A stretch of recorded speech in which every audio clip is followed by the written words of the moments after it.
So, hello bad boys, we are here and I'm officially introducing my first video for you all. I'm literally in the shadow.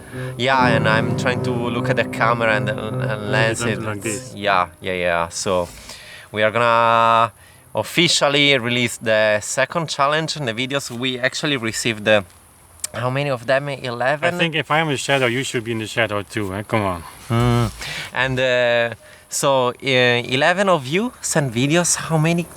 No, it's actually 12. 12. So Thumbs up. Thumbs up. So guys, we are officially happy to present the Chopin's Prelude challenge, and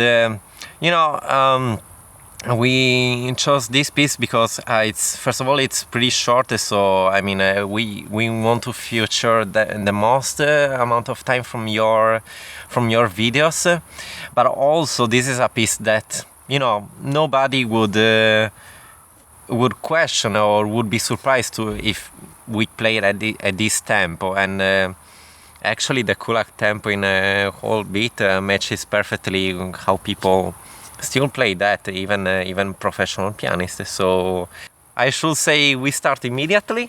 Let's jump into it. Yeah, and we are gonna comment or peer review. I'm still in the shadow though. Well, that spotlight is literally on you. Yeah, I'm more important, of still, course. my Moonlight Sonata has more views than your Hammerklavier. Yeah, but it's a cheesy piece, so we don't care. So we start with Riva. Riva? Oh yeah. So Riva is she's often on the channel, right? Yeah, regular. Yeah. There we go.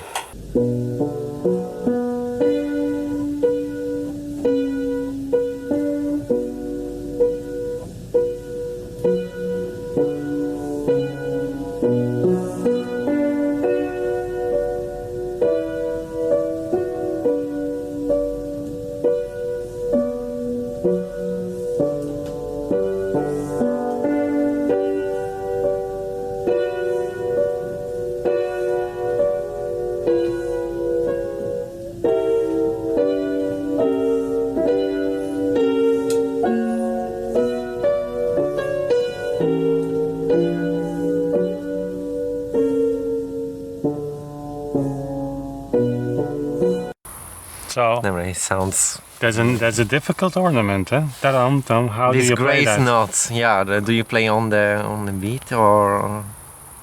What? Yeah, it's not a video for that, but Yeah. remember I was paging through this week Mertke's edition of Chopin? Mm-hmm. There's a huge preface which I didn't see before. Mertke was like, let's say, contemporary of Brahms, that generation. I think he did a lot of editing stuff on Mendelssohn and Chopin. Metronome numbers are excellent. Yeah. And he writes about this, and it seems to be not easy. Yeah, and it's always hard to decide what I'm gonna do. He actually said like most of the times you play them on the beat, but Chopin, in his opinion, was not always. So it's interesting, but it's not the topic of this video. So Riva, great job. We can talk about a little bit of rubato here, but this was kind of very steady in time, and that's of course... Which I actually liked it a lot, yeah? It's a great way to start, and Czerny actually writes that in his pianoforte school. I will come back on that soon. Rubato, yes, but he says first two things, many things, but two most important things are, if you use that, make sure that nobody actually really hears it. And you only go to that when you can play the piece strictly in time. Yeah. Tempo rubato is a topic. On its own. Okay, but let's not make it a video on tempo rubato. Okay, this is Robert. Okay, made a short introduction, so... Hi everybody, my name is Robert Kelly, and I'm a music professor at Lander University in Greenwood, South Carolina, where I teach music theory, composition, world music, and piano. When I was in graduate school, I spent a lot of time working with historical keyboards, including the harpsichord and the forte piano. I really wish I had played the clavichord more while I had had the chance. But since then, I've only been able to play on the modern piano. Wim said that Kulak's tempo marking for this piece is in line with Chopin's own metronome markings for his other music. In fact, Kullak's marking of quarter note equals 66 is exactly the same as Chopin's marking for a very similar piece, his cello etude opus 28 number 7, which you can see me perform in WBMP by clicking the link above or in the description. Like the first WBMP challenge, without having historical metronome marking as a target, I would have performed this piece only a little bit faster than the Kullak tempo, so it wasn't very difficult for me to settle into this tempo. I didn't find that the WBMP speed for this piece gave me any challenges when practicing or performing. Rather, it made it possible for me to follow certain directions and performance practices that seemed wrong or impractical at a faster tempo. For example, if I follow Chopin's pedal markings at a faster tempo, I get a blurry mess, but the blurring is manageable at the slower WBMP speed. Also, I have trouble executing all of Chopin's detailed dynamics at a faster tempo, and therefore tend to focus more on longer crescendos to large-scale goals. So I saw this challenge as an opportunity to try for once to follow Chopin's dynamic markings as well. As a specific example of this, before this project I would have played the first low C in measure 13 as the climax of the piece, meaning I would get quieter through the rest of that measure. In my performance today, however, I'm trying to play the crescendos in that measure as marked. Playing in WBMP has also given me the opportunity to experiment a little bit with Chopin's rubato practice, where the accompaniment stays steady and the melody either anticipates or drags behind. I hope that you enjoy my attempt at strictly following the score markings in this performance of the Opus 28 number 6 Prelude, and I'm looking forward to hearing others' contributions and seeing what other pieces will be featured in future WBMP challenges.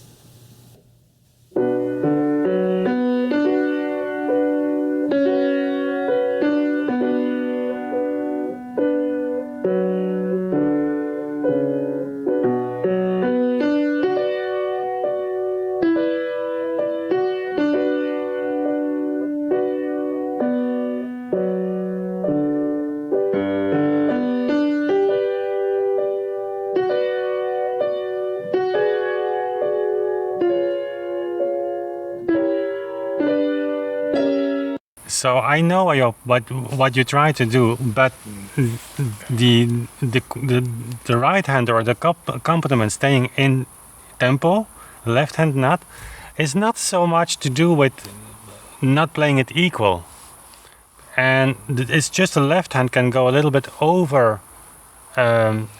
Take a little bit of tempo, the other tempo, and in this case, it's not particularly an example for that. You have those pieces where you have an accompaniment and you have these embellished right hand or left hand movements, where all the pianists slow down as this is rubato. No, it's actually very well documented that there you should keep tempo. But the right hand plays 9 notes, 11 notes, where of course in a subdivided system you could only have 2, 4 or whatever. And so this gives the impression of off-takt. So not in tempo. And then the left hand is just your choir master. So on the other hand, it's also this principle. It's interesting because I mean, even if you hear the early recordings, you see. I mean, this thing that pianists didn't play always together. So that's another aspect that it's very interesting. Yeah, that's interesting. Of course, if you then want to emphasize the melody a little bit more, you can play them unequal. But that's another practice. And maybe you just did it a little bit too much. But that's of course we are here to experiment.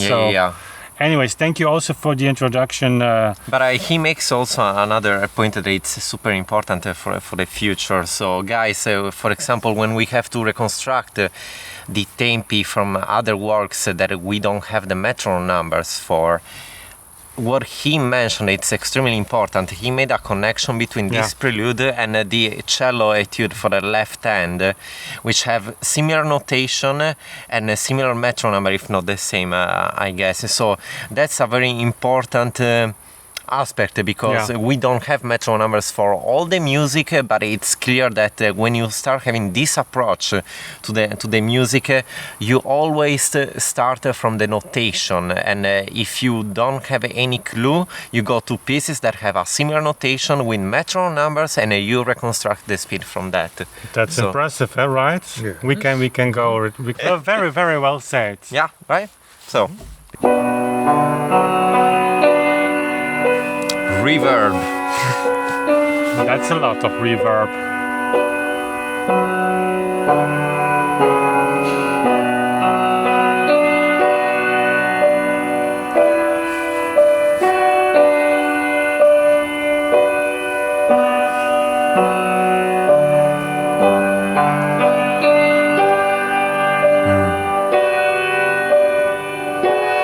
In a way, it has something, this reverb.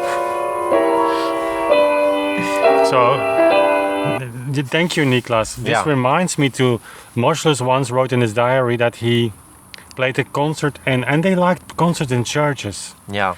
And he said there was this big guitar in the church and he heard the piano tuner or whatever play and he said it sounds like an organ. But can you imagine playing a grand piano in a huge church with a huge acoustics? That's something like this. Yeah. Not saying that there's a deep proof for slow tempi or slower tempi, but it makes no sense, of course. Of course. Guys, always share your story. We want to know about you and your background and why you participate to these challenges. It's very important to us. Hello, Wim. Hello, Alberto. Hello, everyone else watching this commentary. As I had written in a previous video's description, my name is Tomasz Szczerba. I am almost 21 years old. I'm from Tarnów in Poland. I play keyboard instruments since I was 6 years old. I started on the piano.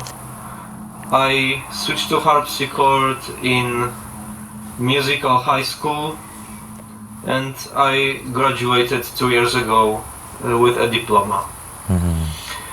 Also, I learned how to play organ and I now substitute in my church. Okay. I've been a subscriber to Authentic Sound channel since September 2018. I don't exactly remember how I find the channel on YouTube, but after watching a couple of videos I realized that the whole Beat Metronome Practice is the way we are to use the metronome, and fell in love with your recordings of many famous pieces, especially Chopin's, which you have played. I like music of Frédéric Chopin very much, due to the fact that I am from Poland. We have listened during our musical education. I can imagine. In Poland, no escape. And also had analyzed it. How much Chopin have you actually played? Probably more than us together. I will now say something about the B minor Prelude, which I have played, and also my performance. I think that the kulak tempo is very good for this piece. In my opinion, it's a little bit too fast, to be ironic. I tried keeping the core note 66 in whole beat, but I think I may have slowed down in a few moments. Bravo. The Prelude. I know another guy who always does that.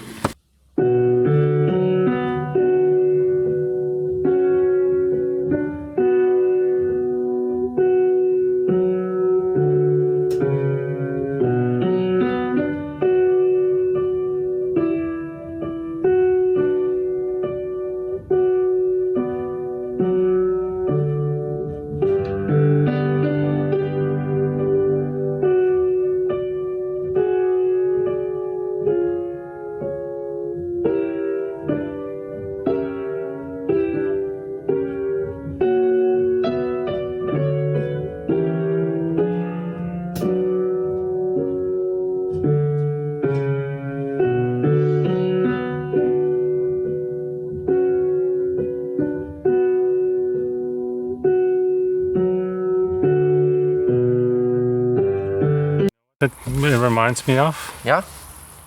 What? It's like your topic, your favorite topic, inégalité. Inégalité, yeah. Tom, pom, Yeah. tom, pom.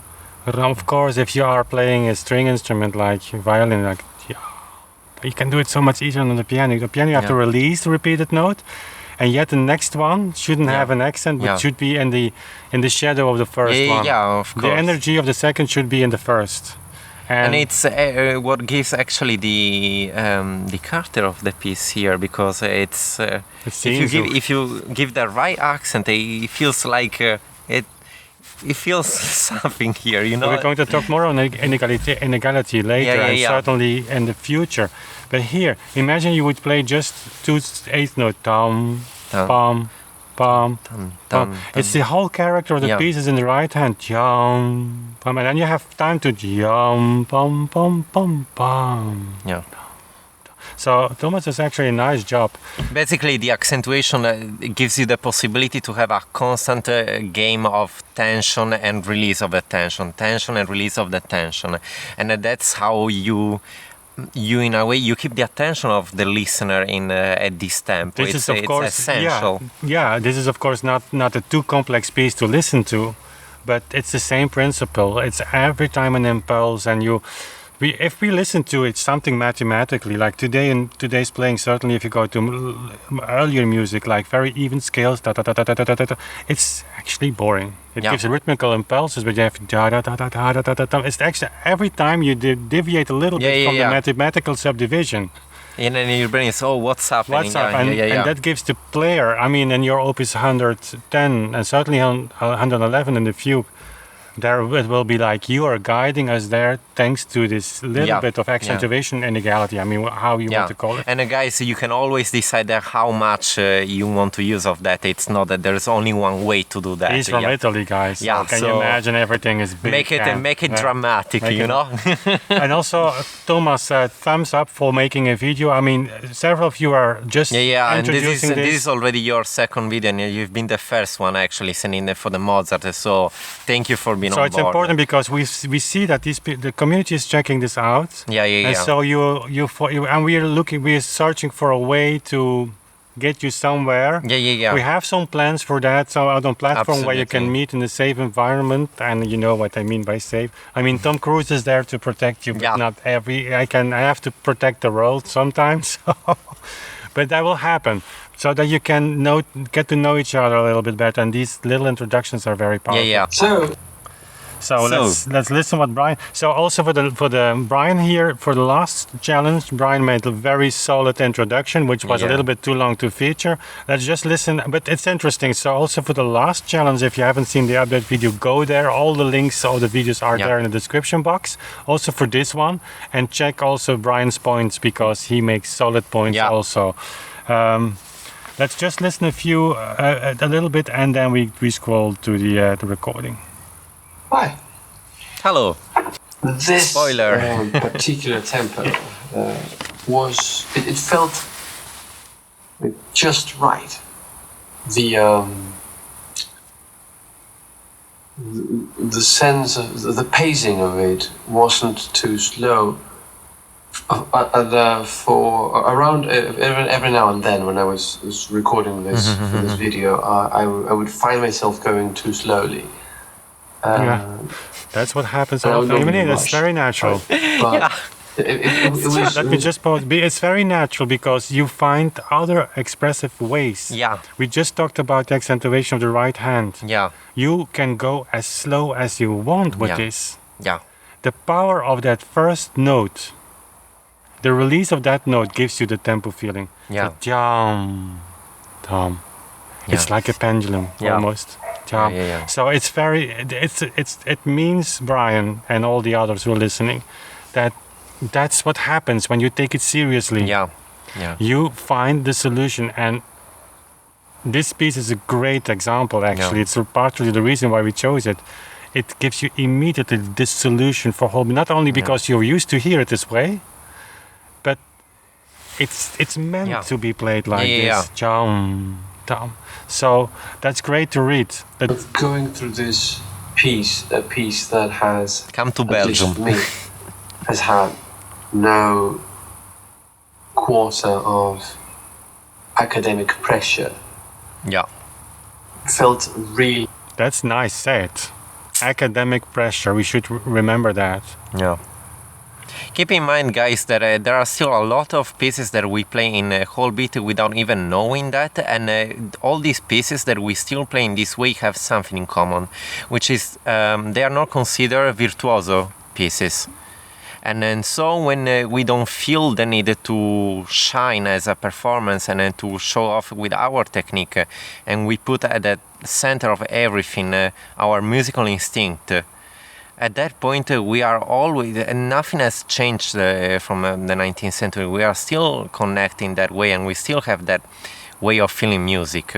So, and that tells a lot, yeah, I think. It's academic pressure. The way you explain it, and Brian explains it, it ties into what the Liszt quote was about. There is a pressure to just do things that makes you accept in this environment where people have the impression that playing piano, playing professionally, playing an instrument means playing fast, playing impressive. And this piece is indeed. No one cares. No one will use this piece to show off. To show off, of course. So, guys, listen to Brian's story. He has a lot of solid points. Yeah. And just let us know in the comment box. For previous video, one might have done that already, but also for this one, if you want to change the subject, we can make these videos 3 hours long if we want. Yeah. It's for us not a problem. It's just whatever you feel right. So we could have the full story of Brian here. Or we can just guide you through his video and see it complete. This is up to you. So, there we go.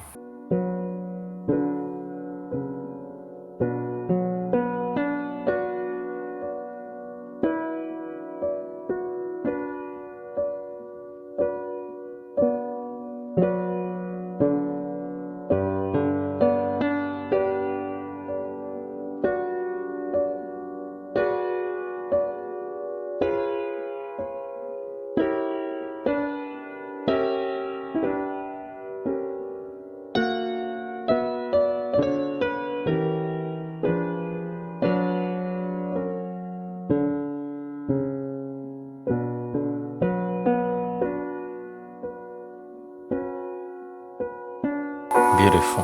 Have you heard the C sharp? Yeah. He changed a little bit of color there. What happens then? And there's this dissonance and with a B natural, and it's like all you need. And I think there is a little pedal added now. It was hard to hear on a laptop. Try to play it without, guys. Chopin was meticulous in his pedal indication, and go ahead. Yeah, guys, the reason why we ask you to play at this tempo, it's because this is the grounder that gives you the possibility to add all the other patterns that are in the score, the pedal indications. Most of times, I would say, and especially in Chopin, are extremely serious. And you can be sure that if you do that for the first time here as well, you feel like naked, lost. But just listen to the intimacy. Yeah. There was a reason why they didn't play it with the bit pedal. In Chopin, you can be sure his pedal indication, and certainly if you use a score like Mikuli or the text edition where they didn't add, but later they changed it a little bit. That he knew what he was doing, and so that will make it more difficult in the right hand, because the release of the first B in the right hand thumb will be critical. You have to release the note, still giving the impression that you tie it to the other one. But also, if you start following these pedal indications, automatically when you play without pedal, in order to make it work, your brain feels the need to give more impulses to the music, and that comes the accentuation. Exactly. And everything, the full circle gets connected, of course. Oh yeah, Oliver, that's okay. I remember Oliver. Oliver, so much fun. You are our favorite. You had so much fun last time. Okay, let's see how. We wanna see the same. And it's a real metronome. We should make our own authentic sound. Authentic sound metronome.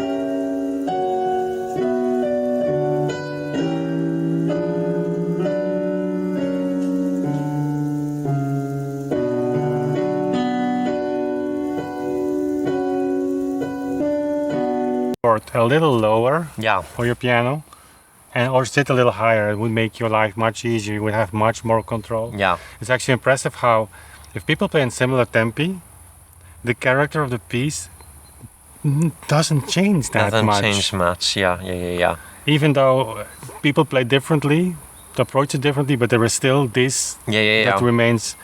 And also, guys, if you play in tempi like this, if you change a little bit, it becomes a lot. Yeah.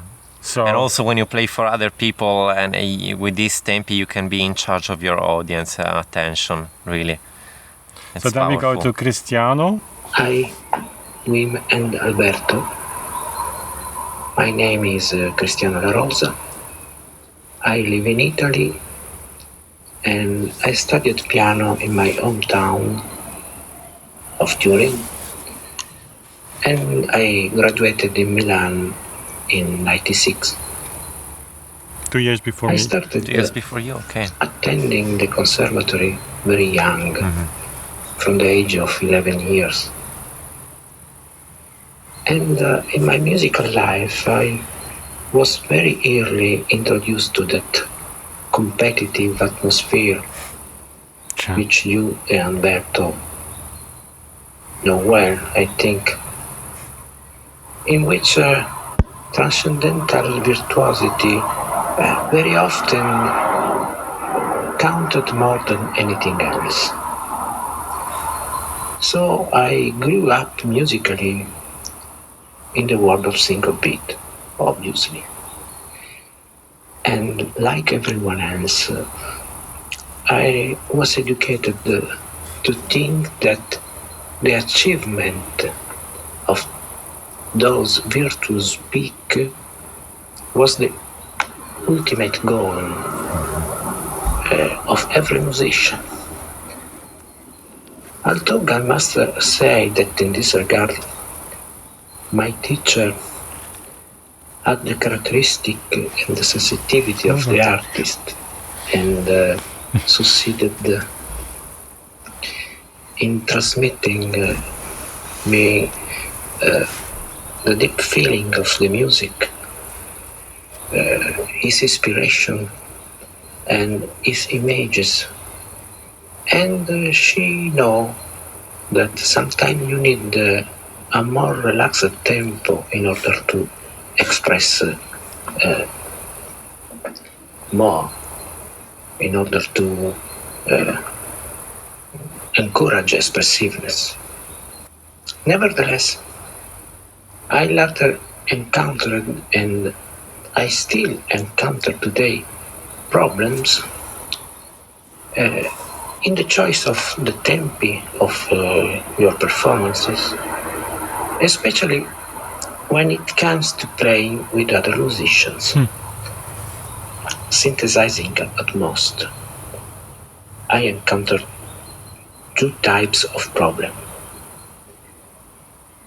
Firstly, the choice of tempi, which always proves problematic due to the tendency to choose excessively faster tempi, in some case hysterical fast. Secondly, the lack of rhythmic coherence. That is the tendency to vary the tempo depending on the comfort or inspiration of the moment, without any regard for the relationship and the proportion between the musical values. That this is so important. This is an incredibly important point. Guys, very often I hear, well, but there are pieces that we can play in single beat. And that's partially true, because most of the time when people say this, they refer to the fact that they can play parts of a piece in single beat. And that means that every time that you encounter a passage with fast note values, suddenly you cannot keep up with the tempo anymore. And if we go back to Czerny, what he says, it's like then when you play a piece, you should be able to play at one tempo Yeah, that's always the start. Before you tempo. think on tempo rubato, one tempo. So basically, technically, you should be able to play an entire piece with a metronome ticking, which is not the case for basically almost none of the single beat pieces. You can play maybe a few lines, a few bars, but in every piece there is a moment where you get a fast notation that forces you to slow down, and that's what Cristiano is saying. The rhythmical coherence misses at that point, because you, for your first choice of tempo, you are forced to slow down. Yeah. So and then we go to his recording. Also, I mean, musicians are oftentimes afraid. When I go, instead of, you hear this often, when I would play like that for an audience, they would what would they do? It's too slow. And it's so easy to then choose the card of, I'm going a little bit faster, so they haven't even a chance to think. Guys, just try this. Yeah. Just once, even one piece, if you have a concert, one piece in this tempo and just go for it all the way. Make it work. Make it work. Don't be afraid for silences. You know what happens when you have then the first silence and the first timing that you stretch, because these tempi like give you all the possibility to stretch timings and pauses. You won't hear anything. People will just like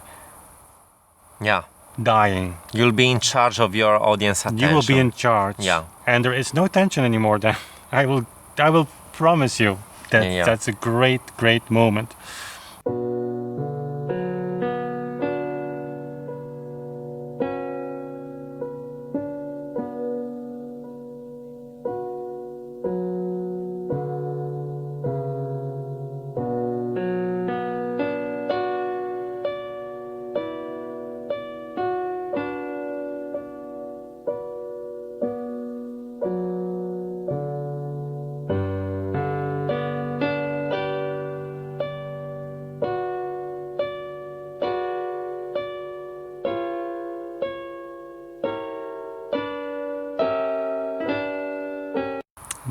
We were talking to Lorenz in between. So Kulak gives 66. But it's interesting to listen because the piece gets heavier, more serious. Yeah.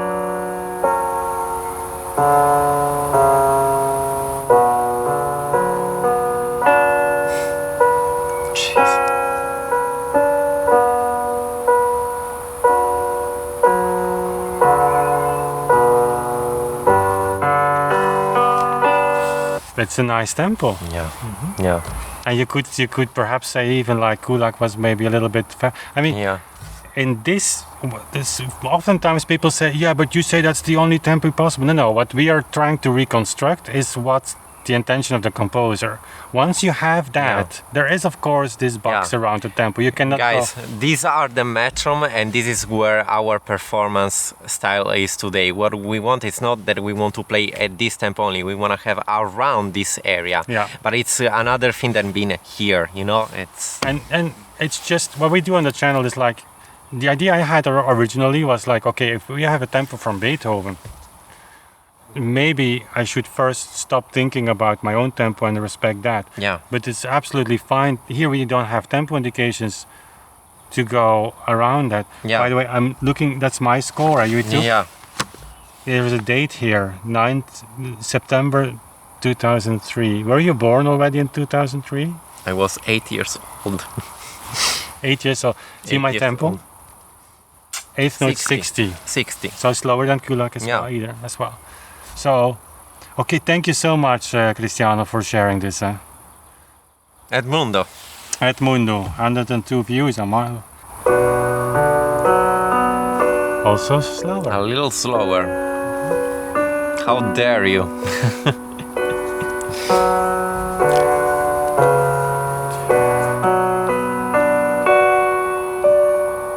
$62.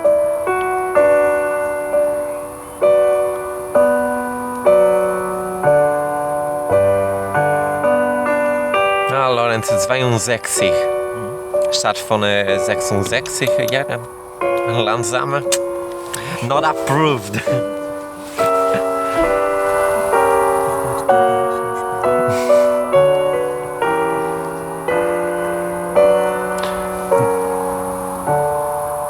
what's interesting here is the connection in the notes. The legato is strong, and that's what it needs. The left hand should be over legato, like not perhaps particularly louder, but intense. Yeah, it's unbelievable. Have you noticed 62, 66? What a difference, guys! Another slower recording. Yeah, but seriously, the piece changes. Yeah.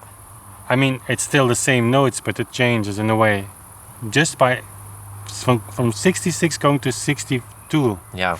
If you would play this literally in 66 quarter note and you would go to 62 quarter note, nothing happens. I remember my teacher Jacques van Ootmessen saying, if you are there in the sweet spot, everything you do, the slightest change in tempo makes a huge difference, and that's here the case.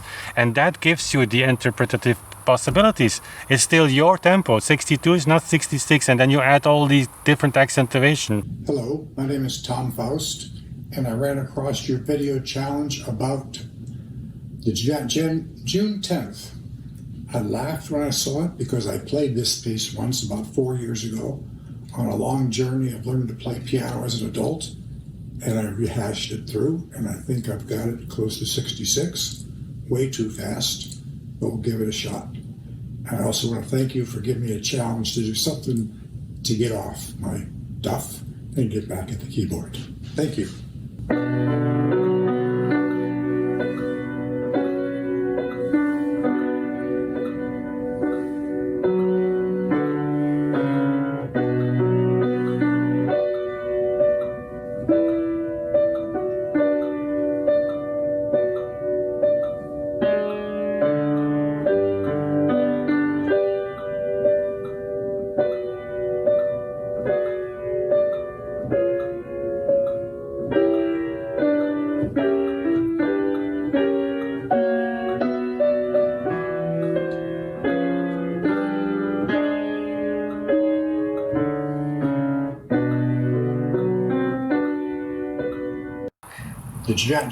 It doesn't matter. It's at the begin. He had to adjust to the tempo. I mean, obviously there were some issues with playing the notes. Guys, he was trying to play with a metronome, and it's not easy to play along with a metronome, especially in these kind of pieces. So yeah, but you know what is interesting? Again, you can learn every time something. Yeah.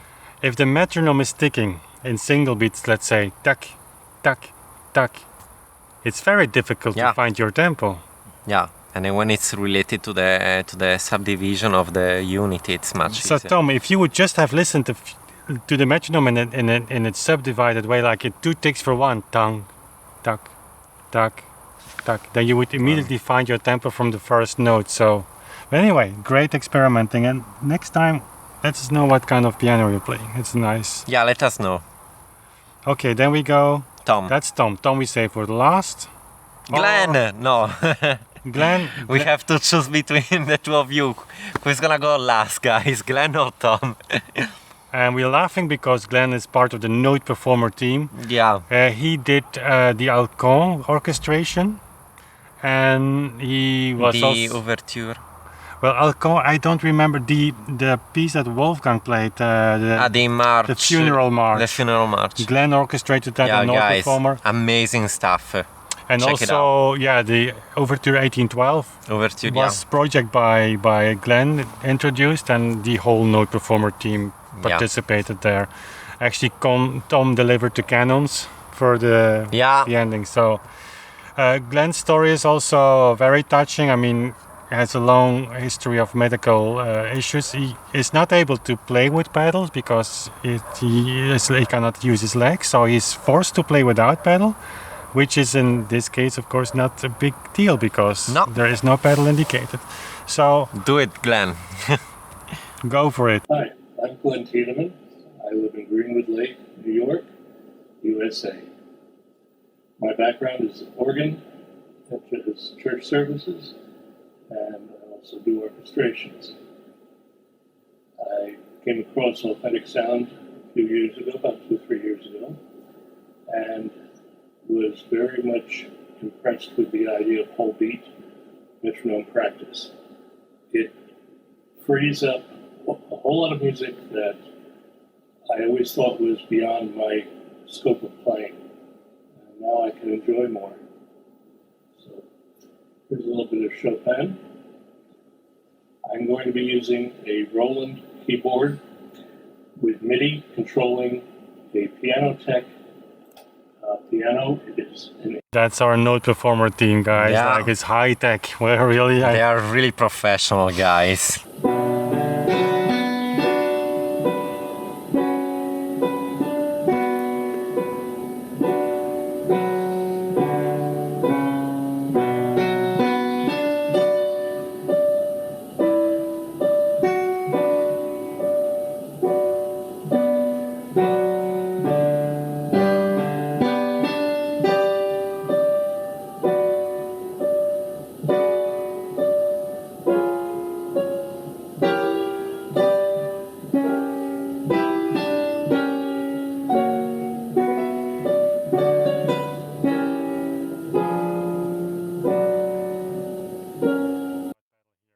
Glenn, thank you. Thank you for everything you do. Yeah, it's a lot, guys. We wouldn't do be. And here we are with the pendulum guy. Oi, oi, oi, oi, oi. I'm going to go ahead and play. And I would like to debut a metronome that I developed. It has no bob, and it's but it gives you the time as perfectly as any metronome you would have. So let me show that to you real quick. Okay, so this is the metronome. It is a piece of string, which is just a little over a yard. It's really precise. Bravo, Tom.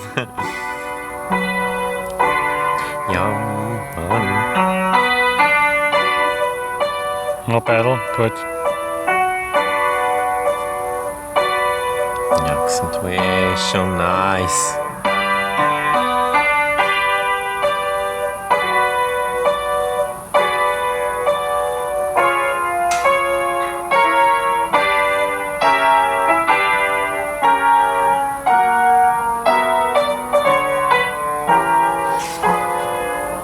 You hear how difficult it is without pedal? Yeah.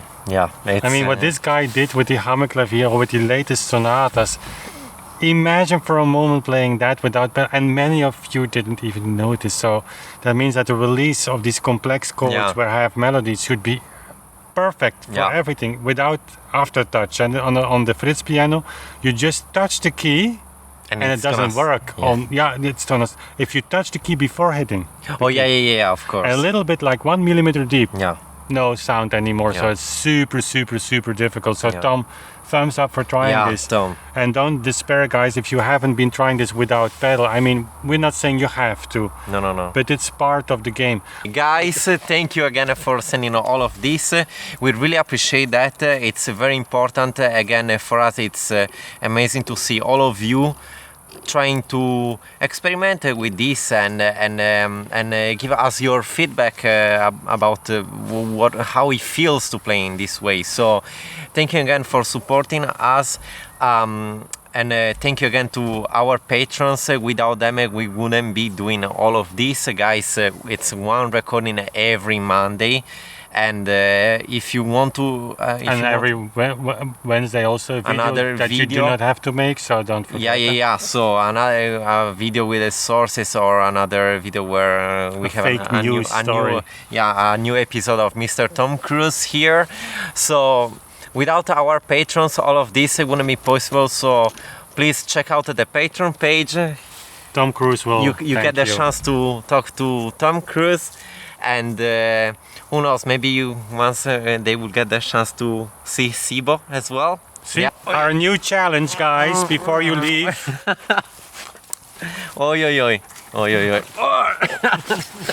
Bye. New challenge. So guys, new challenge. What did we say it's gonna be? It's Schumann Träumerei. From the Kinderszenen, okay? And the double challenge. We have actually 3 metronome numbers, but let's stick to 2. We have Schumann's 100 quarter note. Yeah. And we have Clara Schumann's 80 quarter note. So go ahead and experiment with both and just choose one and let us know why you choose one or the other. Yeah, free choice for you, okay? Okay. We'll see you soon. Yeah. Bye.